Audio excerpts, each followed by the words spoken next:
રાજ્યમાં ભેળસેળ કરનારાઓ સામે સરકારે લાલ આંખ કરી છે। ખાદ્ય પદાર્થોમાં ભેળસેળ હવે નહીં ચલાવાય।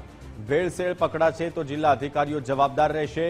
જિલ્લા સ્તરે ફૂડ ઇન્સ્પેક્ટરની જવાબદારી નક્કી કરવામાં આવી છે। આરોગ્ય વિભાગના અધિકારીઓ સામે કડક કાર્યવાહી કરવામાં આવશે। તંત્ર દ્વારા કડક તપાસના આદેશો પણ આપવામાં આવ્યા છે। પનીરમાં મીડિયાઓએ પણ ખૂબ જાગૃતતા દાખવી છે બધી બાબતોમાં। અમારો કાન પકડવામાં અને અમને માહિતી આપવામાં પણ મીડિયાનો ખૂબ સારો રોલ છે, જેથી કરીને સરકાર દ્વારા આની ઘણી બધી માહિતીઓ પ્રાપ્ત થઈ અને એક્શન લીધા છે।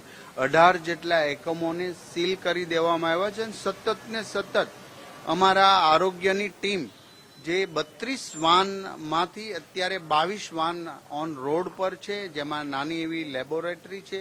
ત્વરિત એક્શન લઈ શકાય ફૂડ પર, એવો ત્વરિત ટેસ્ટ પણ કરી શકાય છે। આ રીતની 32 વાન અત્યારે 32માંથી 22 વાન સતત ને સતત દરેક જિલ્લાઓમાં ટાઉન પ્લેસમાં ફરે છે અને એમનું રાત્રે હું દરેક રિપોર્ટ લઈને એમનું લાઈવ લોકેશન પણ પ્રાપ્ત કરું છું।